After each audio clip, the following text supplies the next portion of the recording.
Hi friends, Shri Guru చరిత్ర నిత్య పారాయణ గ్రంథము కంటిన్యూషన్ ద వీడియో. కథారంభము. అధ్యాయం 1లో కథారంభము. దత్తాత్రేయ గురు చరిత్ర. సంతానం లేని వారికి సంతానము, పేదవారికి ధనము, అలాగే ఎలాంటి కోరిక అయినా తీరుతుందండి.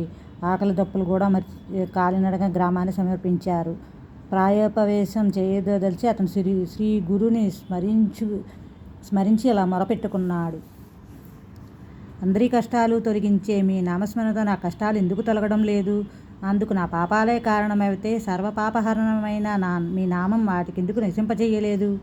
అన్ని జీవులకు కరుణించే మీరు నన్ను మాత్రం ఎందుకు కరుణించడం లేదు? గురువే త్రిమూర్తి స్వరూపం అని తలచిన వెంటనే ఫలితమిస్తాడని వేదాలు స్మృతులు చెబుతున్నాయి.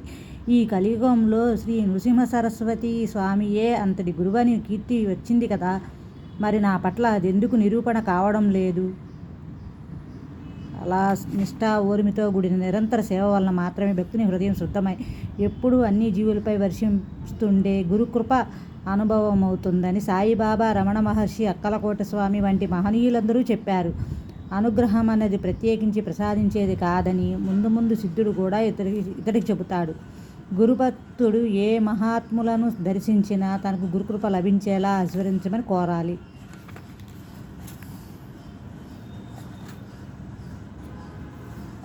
ఓం నమః శ్రీ దత్తాయ గురువే నమః.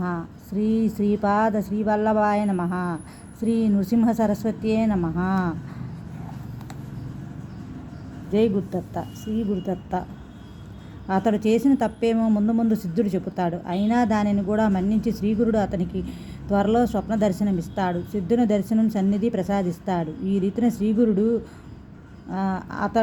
అతడు కోరిన దానికి 1,000,000,000 రెట్లు అధికంగా అనుగ్రహించి అతనిని తన శిష్యునిగా అంగీకరించారు. స్వప్నంలో లభించే గురుదర్శనము, గురుకృప ఉత్తమమైన సూచనలని శాస్త్రాలు చెబుతున్నాయి. Continuation the next video.